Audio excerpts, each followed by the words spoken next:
Welcome back into the Colorado Prep Show presented by UPSWING. I'm the editor-in-chief of Colorado Prep, Dan Mormon. We're in the mothership, the Mile High Sports Studios, presented by Volo Sports and the Vimos app. Doug Ottewell's to my left. You're right on the computer screen. Dougie, did you enjoy your one-day weekend from state football? I did. It was a great Sunday. I mean, you sound like you were hooting and hollering and cheering your way for whoever was going to come away with a win. You went 3-0 on your picks, though. Yeah, I mean, I didn't want to start the show by saying I was right, but technically, you're not an "I told you so" guy when you're battling the bug. Never. We'll be joined by our guy Jermaine Stafford here in just a second. I mean, was Jermaine 3-0 too? I think he was. He probably, he had to have been. I think the only one that we got to reconfirm with him is Pomona Windsor. But we'll do that here in a minute. Sitting right in front of us at the Mile High Sports Studios, the brand new issue of Mile High Sports Magazine. Doug, you're the editor of the magazine. What are some fun nuggets that can be found in the pages of this issue? Oh, one really fun nugget: Bruce Brown. Bruce Brown came out to the ranch with me. The Ottewell Ranch. Did a little cattle drive, some real ranch work. We outlined that in the issue. Did a great one-on-one interview with Gabe Landeskog. Could not have been more eloquent and open. That's a great read. Garrett Bowles, same thing. Got a really your 11-2 Denver Broncos. Is that what? That's right. And Garrett Bowles was fantastic. I mean, talk about someone who just was willing to chat. A ton of insight as to what kind of a guy he is. And what the Broncos really have, and what an asset he is to the city. And then a guy who appeared right here on our MMA show, Reagan Upshaw, kind of an up-and-comer in the sport, was also really just kind of a unique look at the path to where he's at in the fight game. That's worth a read. And then obviously, which plays into this show, your list of best high school football teams of all time, which quickly was outdated. Became very quickly outdated after Saturday. I think that's up for debate. I mean, I think, actually probably after last weekend too, because Travis Peoples told us Wellington probably the best 2A team, that they've ever seen, that anyone's ever seen. And then of course, Cherry Creek, a team we've known has been dominant, just capped off a super impressive season. 10 Division I players, I think is what they ended up with. I mean, we could plug the whole issue and just did a little bit, but I think if I was going to plug one thing in this particular issue, it would be your story on the best high school football teams of all time, especially considering the timing and our audience of this show. I mean, it's one of those fun reads. It'll take you 20 minutes. If you don't even want to read the words, you can just read the headlines and come up with your own opinions, because everybody that's followed high school football understands there's great teams, and then there's teams that were pretty good, and then there's dynasties, and everybody has their favorite. So I think it's a fun list to look at, discuss, debate, all those things. And a quick tease as things slow down a little bit, as we head into winter break and, before they amp back up, we're going to have a little bit of fun with that list over at coloradopreps.com. So fun. That's what we do. We love to have some fun. So I would say if you want to participate, get yourself educated on that list of teams. Stay tuned for something, for some engaging content that we're going to put together involving that. But as we start every show, we talk about what's on our upswing. And Dougie, I had to go 5A. Cherry Creek, what a season. Capped it off with the best offensive performance that the Bruins have ever put together in a state championship game, scoring 56 points to beat Ralston Valley 56-28. That capped their previous high point total of 48, which they got over Arvada West back in 1996. I got to check on my timeline, but I'm wondering if Dave Logan was on the losing end, if he was at Arvada West in 96. I just don't have his resume right in front of me. But I also believe it was their biggest margin of victory, second biggest margin of victory all time, first under Dave Logan. I'm going to take a little different twist on upswing because of what you just said. This one might sound a little funny, but I think Ralston Valley is on the upswing. They've been knocking on the door for years. They finally got to the state final. And what impressed me the very most is that they were down, it was 21-0, right? Mm-hmm. And they just kept coming. And I believe, and we talked about this before, that was the most points that Cherry Creek had given up all postseason, potentially all season. And I think that just speaks volumes to the program. Coach Yano is doing a great job. He got them there. I think they saw what it takes to win. I do not see that program slowing down. I think what he got his kids to do, for the most part, they went toe-to-toe with Cherry Creek in the second half. Obviously, there was a couple touchdowns there at the end that, the game was out of hand anyway, but they didn't quit. And I think they learned what it might take to win a title against a team like Cherry Creek. I think the Ralston Valley Mustangs are on the upswing. Tied for the most points that Cherry Creek had given up all season. Skyridge scored 28. Bruins beat them 51-28. And then we forgot about Fairview just a couple weeks ago, that 49-28 win. But congratulations to Cherry Creek, Ralston Valley, and I mean, we can't forget Dakota Ridge, Palmer Ridge, Windsor, Pomona for a fantastic weekend of football, which we're going to dive into for just a second. It takes a high level of football to win a state championship, Doug. And you know where you can get that high level of training is with our friends at Upswing. Upswing gives young athletes the chance to train like champions while building discipline, confidence, and resilience. Sometimes that can sound awfully expensive, but for many youth, Upswing is the first time elite coaching and facilities have been within reach to kids who are eligible and get Upswing scholarships. They don't want to limit those elite training opportunities to just those who can afford it. So our friends over at Upswing, you can find out more at upswingfoundation.org, are able to get youth athletes in there and get them trained up so that they too can come away with state championships. And after you're done with your training, you have to put a focus on recovery. Doug and I figure that out at our quickly advancing age. But even when it comes to youth, recovery at Upswing helps young athletes prevent injuries, bounce back faster, and keep progressing toward their dreams. As we do every week, we're going to go out now to our friend at Upswing, Jermaine Stafford, right there in the house. He is we missed you at state football, man. We understand just life gets in the way, but you were able to observe a little bit from afar. How was your football viewing weekend, my friend? Very well. And I see that you guys are in the house, the mothership, and didn't invite me with all those colors on the wall. I'm sure my wardrobe would go better than, Doug's wardrobe with all those colors on the wall there, but we'll let that one go. We'll let that one go. But gotta stand out. I gotta stand out. He's trying to match the Joker's hair over there, Yeah, a great weekend of football, very exciting. And I too was 3-0. Go ahead, Doug. We hit it. We hit it right. Yeah, we hit it right. Yeah. All I know is if you bat .333, you're in the Hall of Fame. So yeah, I'm not going to take any of that away. But Jermaine, we're going to run down the gamut, but let's start with 5A. It was obviously the game with just so much hype considering what Cherry Creek was about to cap off, and a lot of people who believe that Ralston Valley was a solid matchup for them in the state championship game. But what was your biggest takeaway from watching Creek cap probably an all-time great season of high school football in Colorado?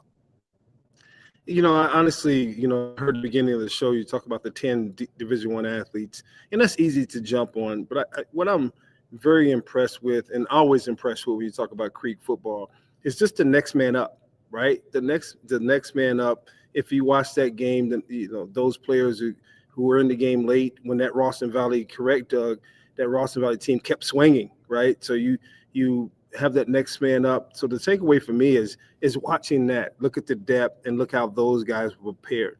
I don't think at times we don't realize how tough it is for Coach Logan and his staff to continue to reach that pinnacle of inspiration to be who you are at Creek, right? You hear it all the time. There's a lot of players there. There are great players there. There's other reasons why they come there. But what you don't hear is the development of continuing to establish gratitude to be a part of that program. Can you imagine? You can select a team, you select a school in open enrollment these days. And most, Cherry Creek School District, you have kids that can be in that area. They can be and pick a different school they liked. But going there, you have the opportunity to learn from some great coaching staff, as well as you develop your game by competing every day.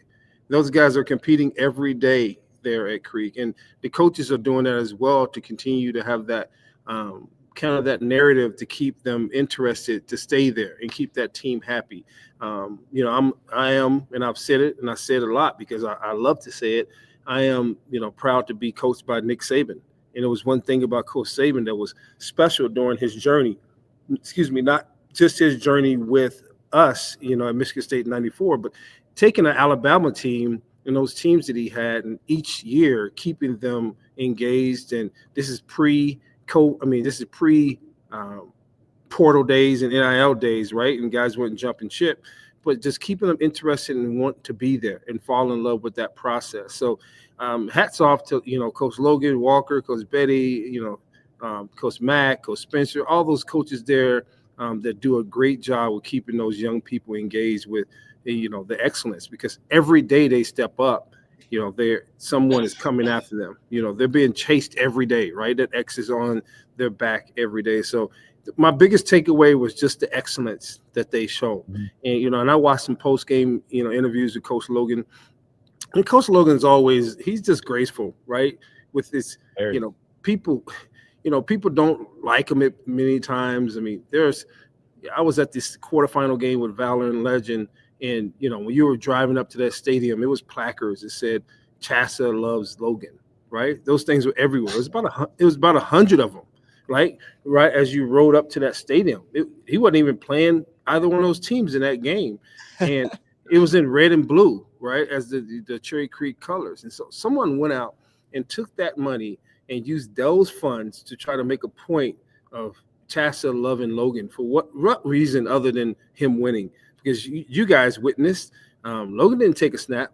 Coach Logan didn't take a snap on that game on Saturday. Those young men did, and I think they took care of business. They didn't show that it was about Chassa loving them versus, you know, they play good football. They just play good football over there at Cherry Creek. Well, I mean, we don't need to dive too much into that, but it's you attract that kind of attention when you become that dominant of a program. For years it was Valor, but for Valor it was Mullen. I mean, there was, you know, Cherry Creek back in the Fred Tassone days. It was, you know, you're always going to have that kind of level of that kind of spotlight on you when you are winning in that way. But I can't echo enough of what you just said, Jermaine. It really was about those kids, because if you just looked at some of the plays that were made, I mean, Jaden Fox, he was banged up. And I mean, I think we had heard a little bit about it. That kid was, I mean, he was limping when he was on the sidelines. He was kind of up on a trainer's table. I mean, I think he had a little bit of an ankle deal that he was, I don't want to say suffering through, but he was battling through the course of that game. Didn't matter. You couldn't slow him down, because when that kid got on the field, he was a gamer and he sucked it up. And he provided a couple of big touchdown runs to the point where, you know, one of the fun debates we've started having at these state championship games is who wins the most outstanding player. There's a lot of options. There are always a lot of options. And he was in the running early. He didn't see the snap count as much as Cherry Creek got the lead, and he was on the sidelines a little bit more, but he had a great day. Brady Vodica had a great day. And I was talking with another 5A coach over the weekend, and the one thing that I think he and I both agreed on is that if there's one thing that I thought came out of this weekend, it's that Ty Getchie, the tight end, that's the kid who might be most likely out of this signing class in Colorado to be playing on Sundays. Yeah, I just, you know, they're loaded. There's no doubt. I hear it every time. It's sort of the loser's lament. Oh, Creek has this, Creek has that. There's so many Division I kids in their program. I can always remember when I was a kid, you know, people talking about different coaches recruiting. And you know, as people know, my dad was the commissioner of the CHSA for years and years. And I can remember, you know, hey dad, so-and-so said such and such recruiting so-and-so. So, you know, I don't know anything about, I don't know if that ever happens or if it doesn't. And it does happen. And he would even acknowledge that. But he would always say, you know what really recruits in an open enrollment state is a program that wins. Mm-hmm. Coach Logan doesn't have to go sit in some kid's living room and say, you should come play for me. They know that already. They don't have to have him remind them that he's there. He just keeps winning, and kids are attracted to winning. So I think that the accusation of that, or the accusation that Cherry Creek has unlimited funds and all this, they just do well. They do a good job. And I think that's cyclical too. We saw it with Valor Christian. We've seen it with Mullen. You see it in basketball with Denver East or Thunder Ridge, or there's a lot of examples over the years. And it's not just big schools, it's little schools too. Lyman's the same way. How can Lyman really recruit? Maybe within a really small area, but I think those kids in a small area know, if I really want to be good at football, I want to go play at Lyman. Right? They don't have to go sit in their living room and talk them into it.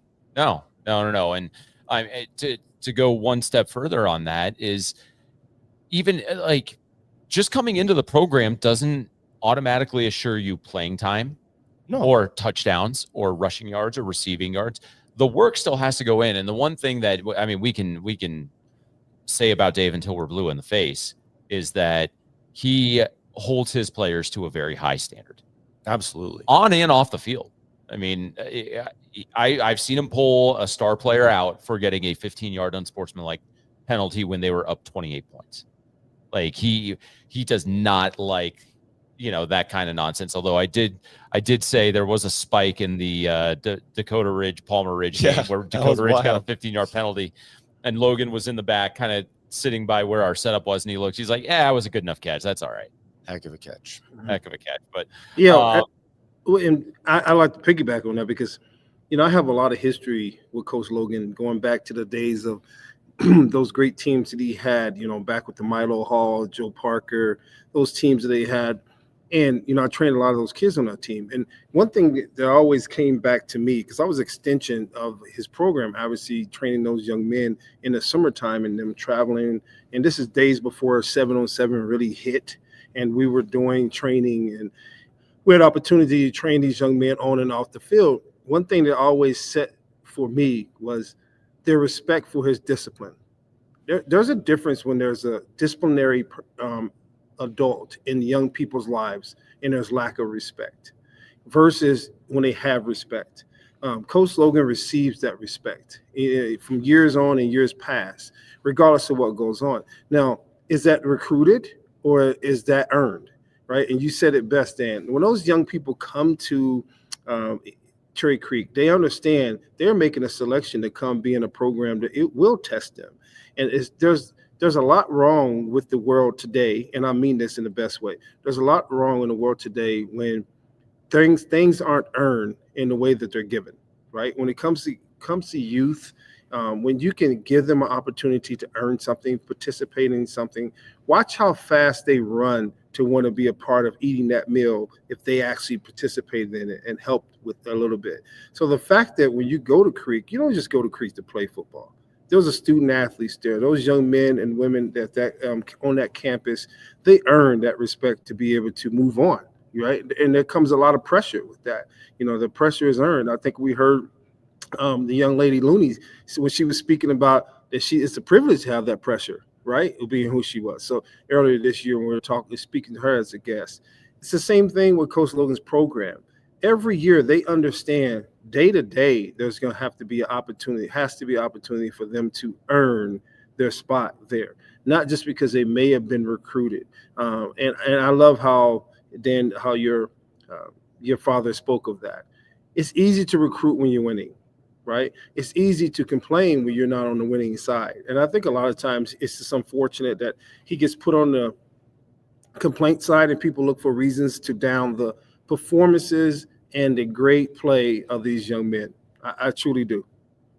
Yeah, and now he just won his 13th state title. That's not easy to do. Yeah, I don't care where you're at. Doesn't matter. Yeah, it does not matter. What resources you have or don't have. That is a very, very difficult thing to do. So, congratulations to the Bruins. We've got we want to get into the other games with you, Jermaine. We're going to do that here in just a second. We're going to give everyone a quick little timeout as we kind of get reset because we had some fun, especially in that 3A game. But we'll be back to talk about those right after this.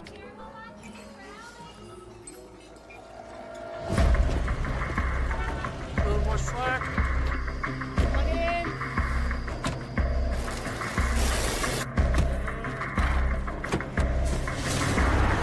Whoever said work smarter, not harder, didn't realize you could do both.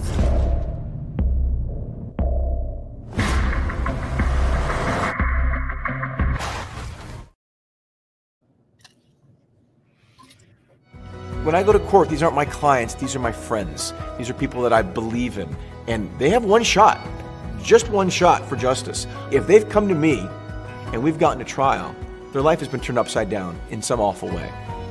And I am their only hope. I need to be their champion, to quote Prince Oberyn from Game of Thrones. They need someone in this trial by combat that can fight for them. I'm all they have. So if I haven't put the time in, if I haven't trained, if I haven't humbly looked in the mirror and thought about ways I can be better, and I don't present my best self in court, then I failed them. And that's what motivates me as a trial lawyer, because when this is over, that client goes home. And if I haven't done my best for him, I haven't been his champion, then I've failed.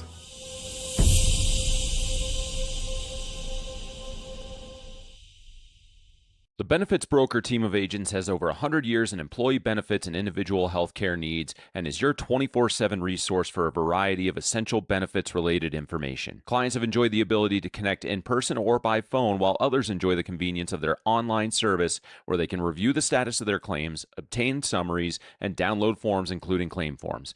Dave and Steve do their homework so you don't have to. They know the market by distinguishing the best products from the merely adequate. Give them a call at 877-545-4840 or visit them online at benefitsbroker.com. Yo, these KDs are fire. KD, you work here? Whatever, kid. Take notes. Every shoe for every athlete, only at Dick's. Welcome back into the Colorado Prep Show presented by Upswing.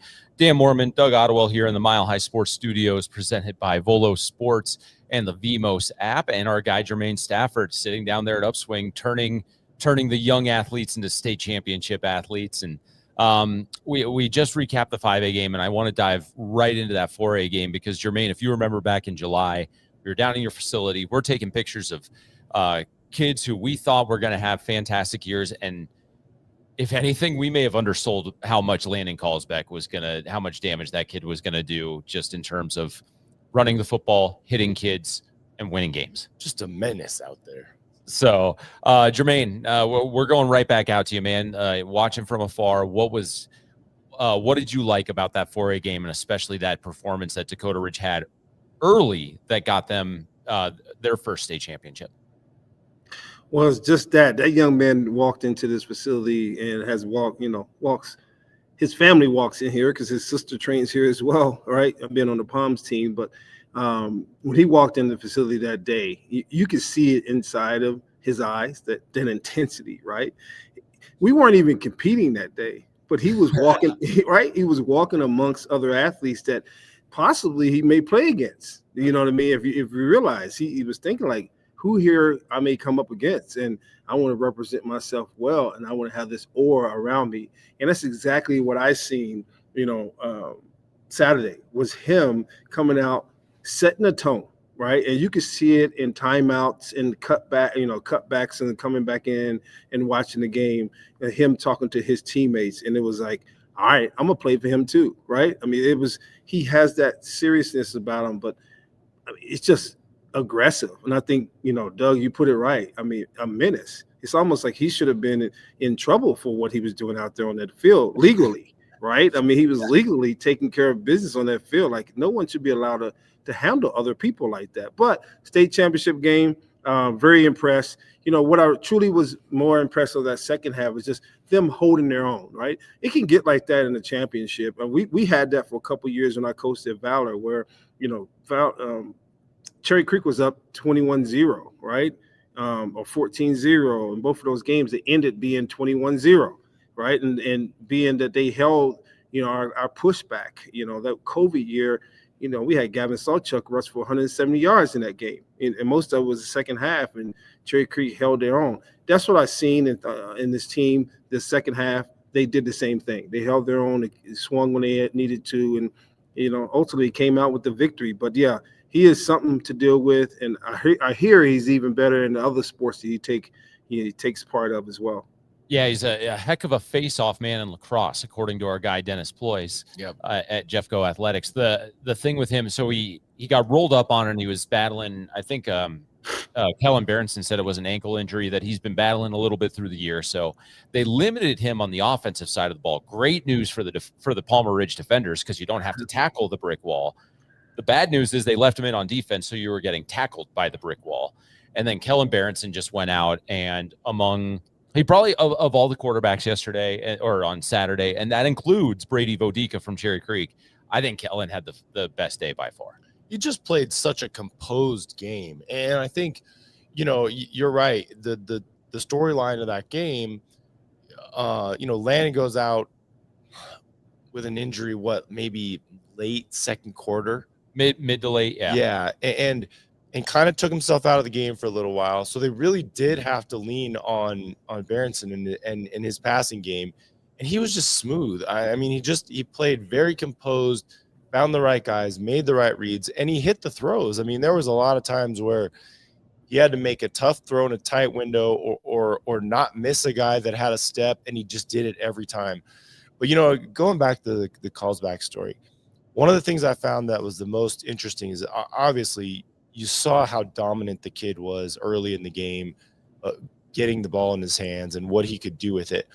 But I thought a subtlety that should be noted is that I think he was the one who kind of said, hey, I'm going to make an impact in this game, but I can't do what I can always do on the offensive side of the ball. I can't make that cutback like I'm typically capable of. And so he turned over the reins to the backup, I believe it was Sullivan.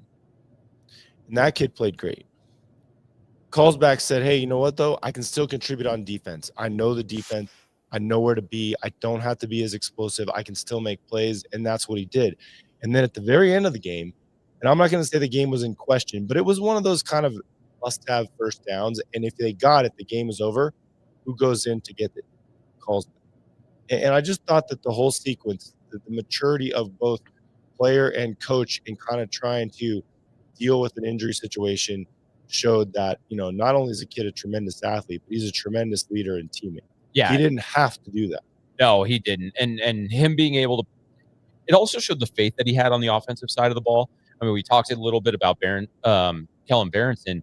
I mean, the long touchdown pass he had to Jackson Arnold. I mean, Arnold laid out and just made a fantastic diving catch in the end zone. If his folks are listening, you can find some good images of that up on photos.coloradopreps.com. Yes. But if that was the play where Arnold made that catch, he got up, he spiked it, and that was your Dave Logan approved spike. It was a fantastic. I think even Coach Berenson was like, all right, well, he didn't like it. He told us after the game he didn't like it. But what are you going to do at that exact moment? I mean, the kid's just going on pure adrenaline. And he even said, like, I saw the kid going full Gronk, which was just a great soundbite. Palmer Ridge, it's their third title game now where they've gotten there and they just haven't been able to put together a winning effort. And that's not to say anything detrimental about that program, but they got to try and find a spark some way. I mean, they had a great offensive line, and it was just a solid season. Unfortunate for it to end the way it did. I think in a lot of ways they've run up against juggernauts. I mean, and you hate to say that for a team that's been so good consistently for the last 3-4 seasons, but they've come up against just, I don't want to call it bad timing, but they've had some really, really, really tough opponents. Yeah, and it was tough. Sorry, go ahead. No. Go ahead, Jermaine. No, I was saying it's tough being in that situation as a team, right? Once again, we were kind of the roadkill of Creek during those COVID year and afterwards, right? Losing those state championships when Valor did, and not taking anything from Valor. It was a great program, right? They have won a lot prior to then, and just losing consistently. What you do in your locker room is what you did all the weeks before on the field, and the fellowship and the mentorship with those, young people, right? You want to make sure that this game doesn't dictate and give them a score of life, right? It doesn't show that they are in a situation where, they're going to continue to lose over and over again, right? That's the key. And you do those things prior to that game. You prepare yourself as coach for the victories and the defeats. So if defeats happen to come at the timing that there's a bigger consequence at the end, it doesn't change the way you're approaching mentorship and fellowship, right? It's the same way we parent kids, as fathers. You have to be prepared to not get too high, get too low. On the other side, going back, I mean, look at the young man, Kellen's father. That's an extension of his dad on that field, if you ask me. Mhm. That's what that was. That was, you've seen his patience is very settled and taking control of the game. That's when that nurture came into play. So on the other side, I'm sure there's someone for the Palmer Ridge kids, those Palmer kids to be ready to, hold their hands, but hold them up, right? Hold them up and making sure that they understand that this is just sport and it's not life. Yeah. And they're going to bounce back. I know that program is going to bounce back again next year. And they got athletes. They got athletes for sure. Up to the 3A game, obviously the game of the day. Jermaine, my question for you is, what do you do to train a kicker's leg so that they are able to do what they did, getting a walk-off state championship win with a field goal, 40-yard field goal? You play soccer. What kind of question? You play well. No, that is the answer we got. got. No, you train his confidence. That's what you do. you let him. You remind him how important that he is. Right. I just had this conversation with a coach just yesterday. Matter of fact, it was yesterday because we were talking about how a lot of schools don't take kicking serious because for multiple reasons. It's lack of prep, or they just they feel like they don't have the talent to do it. They don't have a kicker. Like you're saying, Dan, they don't go out and find a soccer player. They don't have a darter that can kick for you. So they don't take kicking as serious. But I'm being serious when I say that. You train his confidence. You train him mentally to understand that we will need you. And you are talented, and when the time comes, I need you to step in just like the QB1 and throw that 9 route down the side of the field. I need you to put your leg into this ball and make it happen. It starts with confidence. You see it in the player's eyes on the sideline, and especially your quarterbacks. Or is he confident or not? A wide receiver drops the ball, or a defensive back gets toasted down the field, and they come back to you. You don't talk to him to try to guide him into the next play. What you do, you talk to that player and look in his eyes and seeing, where do I need to coach up this confidence? Do I need to coach it up a lot? Do I need to bring him over here with me to get a little bit more hungry again before he gets on the field? So they've coached that young man up, and let's be realistic. It's Pomona. What does Pomona do well? They're confident kids. They are just confident kids.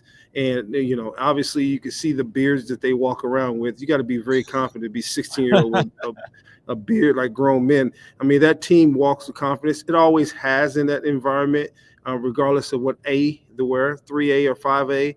That program has always had confidence. So it was remarkable. It takes me back to you guys have been around. You remember Colin Root from Ralston Valley kicking that field goal in the playoffs? That's what it took me back to. It was just seeing a young man and what we look on the weekends and we go, this guy sucks on the weekends, right? When these pro guys can't make a regular kick. And here comes this high school kid on a walk-off 40-yard field goal in the state championship. I mean, what kind of confidence has been coached with him? I think it's been a lot. Well, I got some unique insight to that kick and the decision to actually kick it, because after the game, we're trying to get Coach Johnson for the post-game show. Mm-hmm. And we're kind of standing there. There's a melee with the kids going on. They're celebrating. They're going crazy. And I said, that's a pretty good asset to have a kicker to just go, yeah, you go out and do this. It's not an easy kick. It was not an extra point. No. And I said, that's pretty special. How'd you get that kid? He goes, that kid came out, I believe, and I don't want to misrepresent the story, so I'm going off memory of what he told me. I think he came out as a freshman, and then he did go play soccer. And Coach Johnson said every day in the hallway I'd see him and I'd say, man, we need you. We need you. We want you to come back out and kick for the football team. And he finally got him, and that sure paid off. And to Jermaine's point, that does instill confidence. If you got a coach going, hey, man, we want you on our team. We want to give you the ball in that situation. I mean, clearly that kid had confidence. Clearly he had it. Yeah, 50-yard confidence. That ball was going 10 more yards. What do you think, Dan? Easy. That was more than midway up. I mean, Danny Bailey, great job with the highlights, just showing the video of that. And we got to shout out Ashley too for those. And yeah, they knew it. the field goal was mine. The field goal was mine, but no, that's actually a good shout out. Ashley Giovanna, fantastic job with the road to state. We'll cap that off in a minute, but and really Pomona was a team that just had to hang in there. They took a 14-7 lead into halftime. Chris Jones said on our programming all week, when they were down 14-7 to Holy Family, they weren't worried. They knew that they were going to win the game. And there is just this unspoken confidence that Windsor had about it. They went in the third quarter, tied the game up. No one scores until Chase Keaton gets put into that position. And I saw Dennis Ployce right under the uprights as they were lining up for that kick. And I said, Dennis, what do you think? He's like, well, he's got the win, but he's also got the leg to get it there. So as long as everything goes okay, I think he's got this. And it was a great call by Dennis. Well, and you know, that game, it was just one of those games where the team that won, well, actually both teams, because it could have been anybody's game still, but they just kept doing what they did well, and they just would run left, run right. A lot of wildcat setup for Pomona on Saturday. And it was fun to watch because all of a sudden it's a direct snap, and then they do it again because it worked.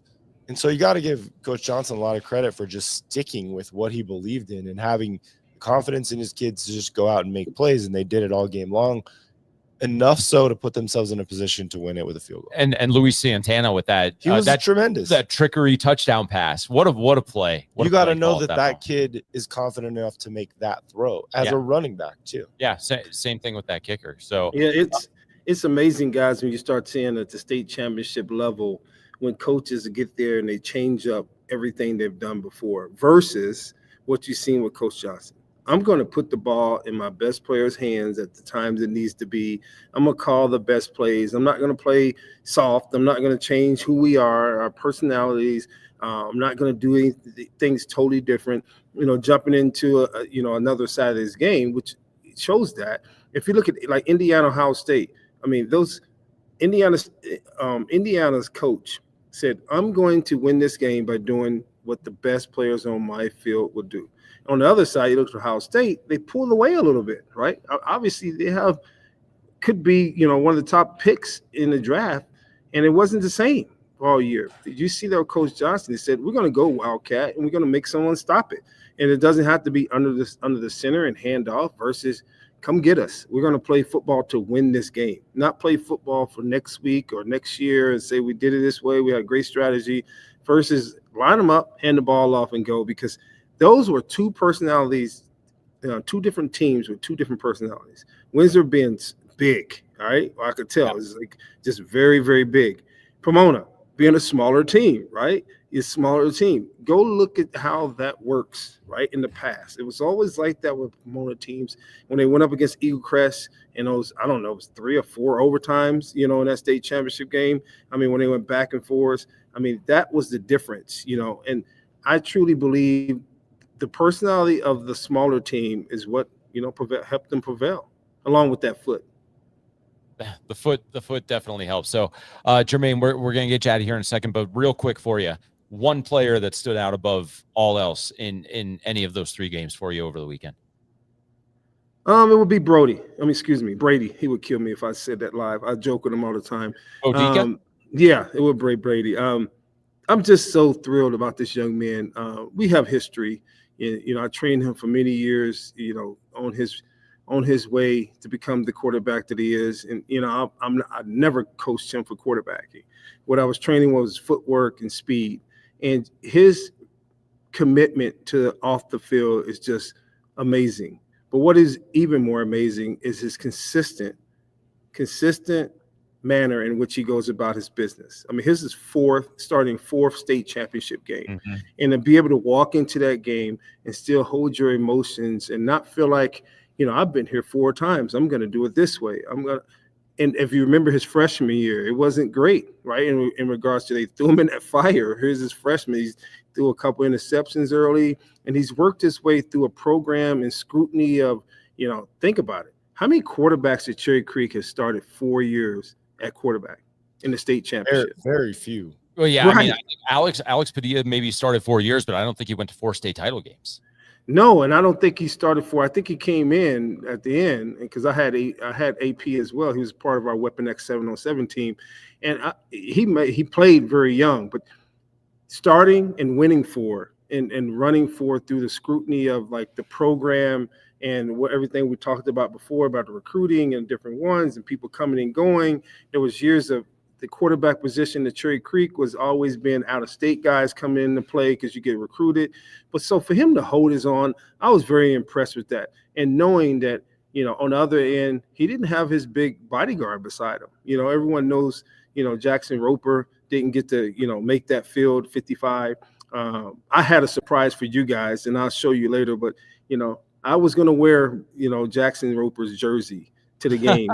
I had his jersey. I met with him on Friday night, sat with him, seen him at his home, and I had his jersey. I was going to wear that jersey and unzip it and have it out there, not to just get the okays from the Creek people, but I just wanted to represent him and what he brought to that program and him to be present, even though he was present for the game. But I really think that QB1 was huge. It has been huge over the last 4 years for that program.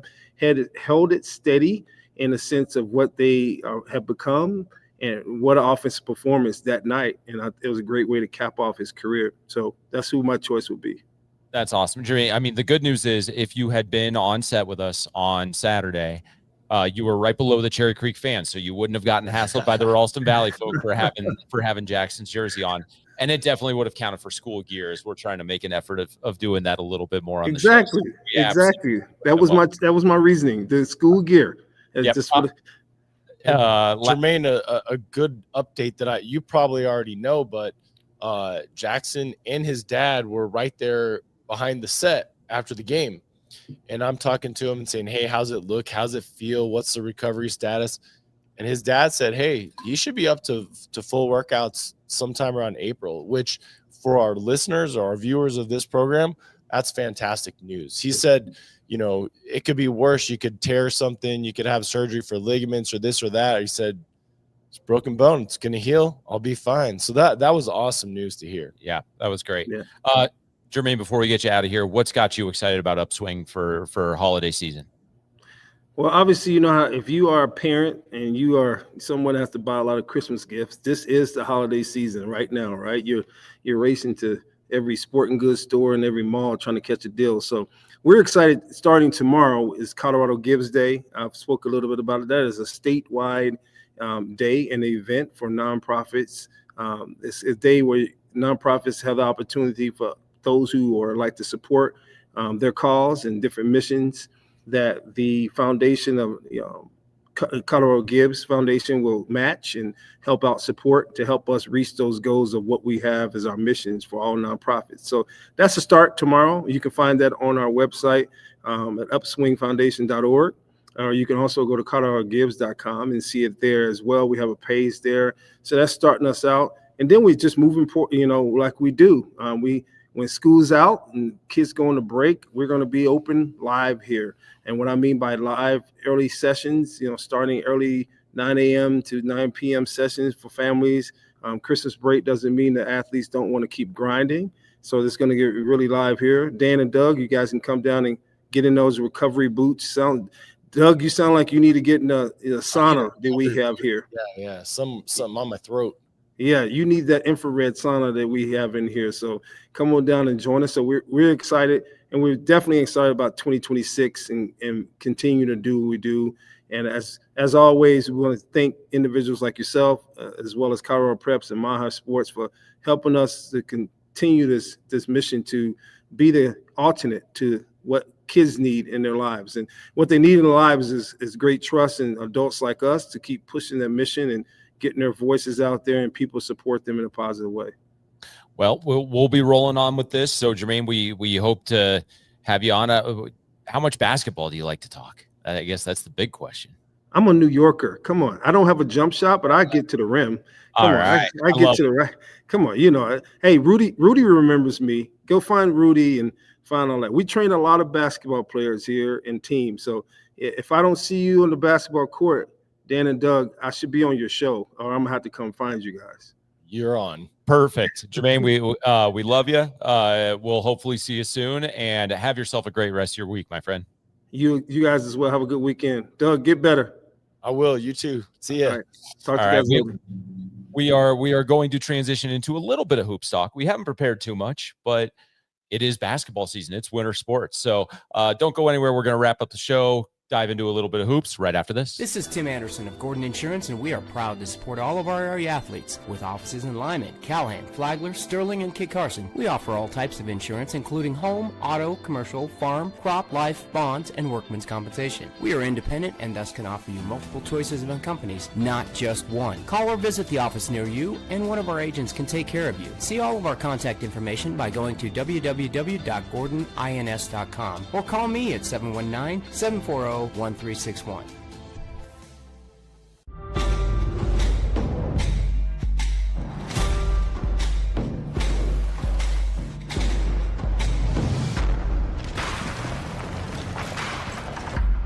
are those who say the modern world has made us lose touch with places like this.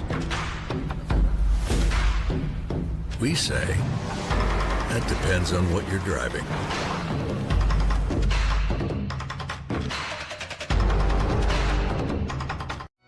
When I go to court, these aren't my clients, these are my friends. These are people that I believe in. And they have one shot, just one shot for justice. If they've come to me and we've gotten to trial, their life has been turned upside down in some awful way. And I am their only hope. I need to be their champion, to quote Prince Oberyn from Game of Thrones. They need someone in this trial by combat that can fight for them. I'm all they have. So if I haven't put the time in, if I haven't trained, if I haven't humbly looked in the mirror and thought about ways I can be better, and I don't present my best self in court, then I failed them. And that's what motivates me as a trial lawyer, because when this is over, that client goes home. And if I haven't done my best for him, I haven't been his champion, then I've failed.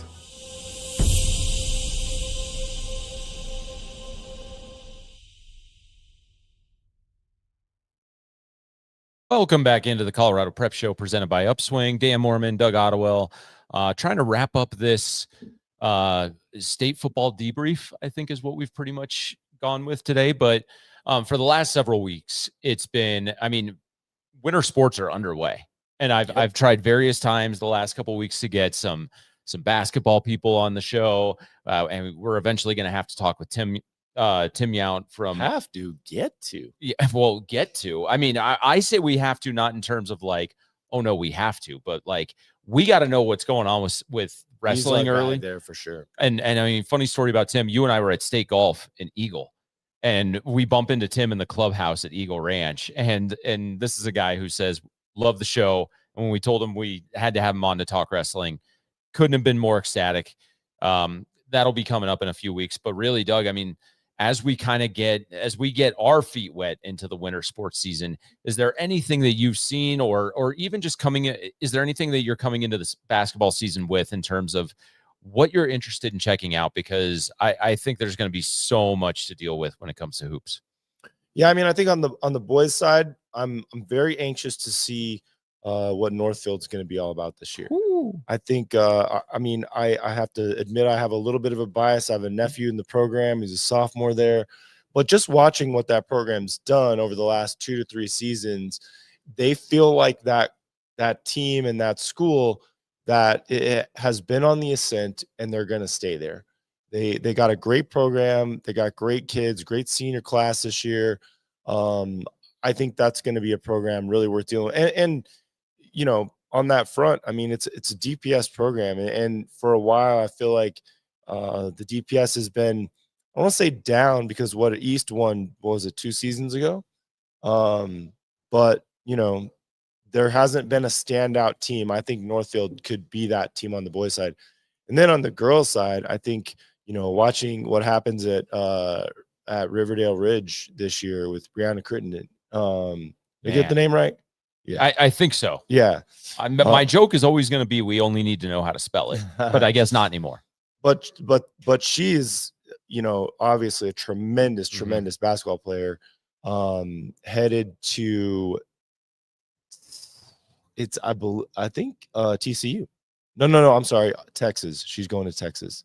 She's Okay. committed to Texas. But Yes. she could be, and correct me, you're the stats guy. I think she could become the first player to hit 3,000 points. Oh, that one I'm not sure. And this is part of what I mean is like we're not ignoring it, but we've been so deep with a lot of the football things that we're doing that we haven't even begun to dig into what we need to know for hoop season. Whether I'm right or wrong on the number, I know she has the ability and is on the trajectory to surpass all kinds of records. So keeping an eye on her career there and how she wraps up is going to be high on my radar. Yeah, and she was the number 8 recruit, I think, on the ESPN Girls Basketball Top 100. Just an amazing athlete. Just to watch her play at her size. And if we want to keep going down that trend, it has been incredible the last few years, some of the girls basketball talent that has come out of this state. Year in, year out. I mean, both Bet sisters in Sienna and Lauren, Fran Beliebe back in the day, Jana Van Geitenbeek, Reagan Beers, so many girls that have just been dominant at that sport that come out of Colorado. Every time, I don't know if you can see that cover down there, but the Stanford cover, it's I think what was it, 3 out of 5 starters were Colorado kids when they kicked off one season. Yeah, and that was Ashton Prechtel was the other one. And she ended up getting drafted in the WNBA. I mean, we do a lot of girls basketball talent very well here. In terms of 6A, I'm curious to see how Valor Christian rebounds. That was a team that still had enough talent that could have won that 6A title last year. It's not the way it worked out. And Jessica Caldwell is just one of the best overall basketball minds I've ever seen. Anyone who remembers, she was Jessica Stratton when she played at Baylor, and just one heck of a. I watched that. I watched her in high school, and you couldn't leave the Colorado Springs area without knowing who Jessica Stratton was. And then for the boys, I mean, Eagle Crest started the season in Chassa's preseason basketball rankings at number 10. They dropped an early season game to Regis Jesuit. I got a chance to see Regis Jesuit against Lewis Palmer the other night. Was bored, looked at the schedule, figured I'd go watch some hoops. Eric Fiedler, I mean, their standout guard who's going to Colorado State he's big, athletic. He can shoot the ball. He's going to be a fun kid to watch all year. And then Eagle Crest was able to bounce back and get a 70-68 overtime win against Denver South just a few days ago. So I'm curious to see how our friend Jarris Crapshaw bounces back after he lost a lot from that state championship team, but I've known the guy for years. He's a great coach. I feel like he gets so much mileage out of his team, maybe more mileage than what they should do. So he's one of the guys I've tried to effort to get on the show, and he keeps telling me, well, we're practicing at that time. It's 2:00. How are you practicing at 2:00? So I got a good tip for you. Yeah. Keegan Malat, the gigantic man that plays offensive line for the Lyman Badgers, state champions Lyman Badgers. I'm going to take a guess that he's just going to sit himself on the block in the paint. He plays for Dirk Peterson. For the Badgers and Dirk Peterson. Yeah, they're going to be in the smaller classifications. There's a general rule that if you're good at football, you're probably going to be good at basketball. It might take them a couple weeks because they just got done playing football. Mm-hmm. But I heard that same thing, that Keegan Malat will occupy a lot of space on the block in one basketball. So we talk about Landon Callsbeck as a kid that you hate to tackle. Yeah. Malat's a kid that I'm gonna hate to either post up or have post up on me. I just stay out of the lane. I'm gonna see some small school action this week. I'm gonna head to a tournament up in Greeley and watch some action at University. The Bulldogs are ranked number 5 in Chassa's preseason 4A ranking. So curious to see what they have. That tournament's always very well run by Ryan Wehrman and those guys up there. But other than that, I think we'll be a little more prepared to talk more in-depth hoops and some wrestling. And we may even throw some high school puck in there, because if there's one thing, and the temperature needs to really start cooperating with us, if there's one thing that everyone should look forward to in terms of hockey over break, Palmer Lake Classic. That's a cool thing. And if you like the NHL outdoor series, this is for you. And you don't get to count it in the official standings. I think they actually qualify it as a foundation game, but it is at night. They get awesome. The lights out. I mean, you are going into like the most, like, it's such a hidden gem right there in Palmer Lake, just northwest of Monument, Colorado. But Lewis Palmer always hosts it. They always get some great teams. I've seen Chaparral there. I've seen Cheyenne Mountain there. I want to say I've seen Grandview there.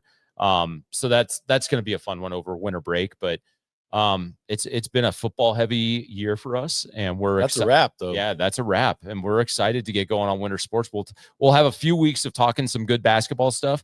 I'm plotting around in my head. Can I try and get some interviews and everything to carry us over until we really get back in January and ramp things up? But thanks so much for everyone for joining us on at least the fall leg of the Colorado Prep Show. We're not slowing down. We might we might even go a little bit more up tempo. Doug Ottewell's a fast break guy. He loves a good fast break. So for Doug Ottewell, I'm Dan Moore, and for Jermaine Stafford. I hope Jermaine continues to chat hoops with us. Oh, he's got to. He said throughout the course. He gets to the rack. He gets to the rack. He gets to the rim. For Danny Bailey, the guy who makes us look and sound so much smarter than we actually are. He's our guy. So everyone enjoy the week. We'll be back about a week's time and with a little more hoops talk.